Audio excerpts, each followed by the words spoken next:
آج سے 1 सदी कबल जब चाइना में जलजला आया था तो लाखों लोग जो है वो मलबे तले दब गए और खाक का ढेर बने थे। और एक बहुत बड़ी बिल्डिंग जब वो नीचे गिरती है तो उसके मलबे को उठाया गया तो काफी दिन लग गए उस मलबे को उठाने के लिए। लेकिन एक जगह देखा गया कि वो सिल थी, उसको उठाया तो नीचे एक छोटा सा बच्चा है और साथ एक खातून है और दोनों बेहोश हैं। उन्हें वहां से उठा के हॉस्पिटल ले आए और उस खातून को होश आई तो उससे लोगों ने सवाल किया कि हमने एक अजीब काम देखा है कि तेरे हाथों की उंगलियां जो थी वो जख्मी थी, सारा बदन तो तेरा महफूज है, तो तेरी ये 10 उंगलियां हैं ये सारी जख्मी थी, इसकी वजह क्या है? तो वो खातून कहती है कि ये मेरा बेटा 2 दिन तो मैं इसको अपने छाती का दूध पिलाती रही और जब दूध खुश्क हुआ तो मैं अपनी उंगली इसके मुंह में डालती, कभी अपनी जुबान इसके मुंह में डालती, क्योंकि जुबान भी कांटा बन चुकी थी।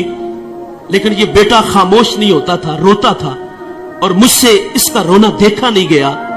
और वो खातून कहती मैं अपनी उंगलियों को काटती, इसको चबाती और जब खून निकलता तो मैं अपने बेटे के मुंह में उंगली रख देती। और मैंने इतने दिन इस बेटे को अपना खून दे के इसकी जान बचाई है। और यार माँ अपना खून देने के लिए भी तैयार है। माँ कितनी औलाद के लिए मेहनत करती है, सिलाई मशीन चला रही है, घर में फुटबॉल सी रही है और बूढ़ा बाप फैक्ट्रियों में धक्के खा रहा है।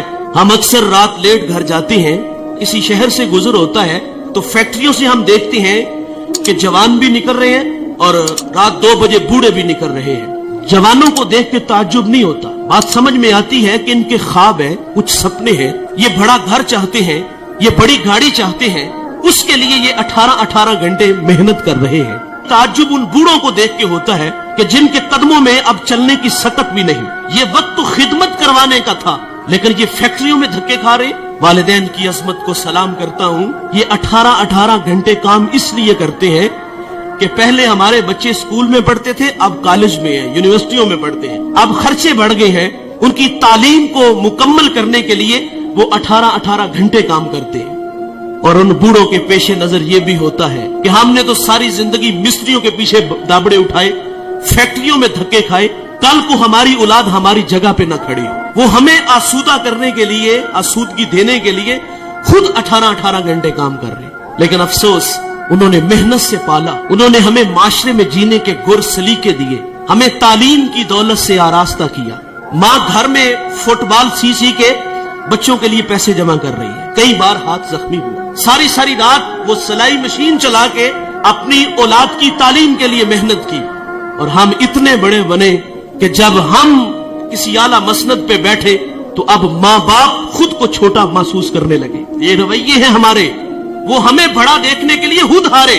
मुझे सरे राह एक बूढ़ा मिला, वो चने भून रहा था तो मैं उसके पास रुक गया और उसका हाथ भी काम नहीं कर रहा था। मैंने कहा बाबा जी इस उम्र में भी काम करते हो? तो वो बूढ़ा मुझे कहता है कि मौलवी साहब मेरा पुत्र 14वीं क्लास में पढ़ता है। लेकिन सद अफसोस हम बड़े बने तो माँ बाप खुद को छोटा महसूस करने लग गए। अब बाप का तारुफ कराते हुए बेटे को शर्म आ रही है। ओ भाई तुम अल्लामा हो, तुम मुफ्ती हो, तुम बहुत बड़े पीर हो, तुम बहुत बड़े सियासतदान हो, पूरे जिले के तुम मालिक हो, लेकिन साहिब जब घर आया करो ना तो ये सारे स्टार, ये सारे एजाजात उतार के आया करो। जब घर में दाखिल हुआ करो तो वही 25 साल पुराना बबलू बन के आया करो। इमाम आजम अबू हनीफा रहमतुल्लाह अलैह कितना बड़ा नाम है, आपके उस्ताद हमाद रहमतुल्लाह अलैह की मसनद पे बैठे हुए हैं, आपका फतवा चलता है।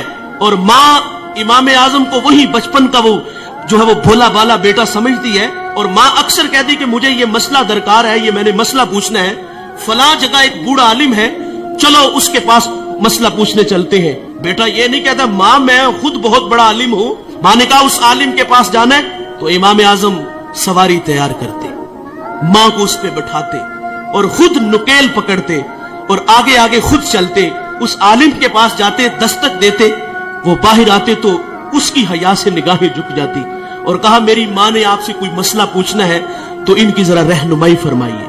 वो मसला पूछती तो वो इमाम आजम से कहता कि इसका जवाब क्या है।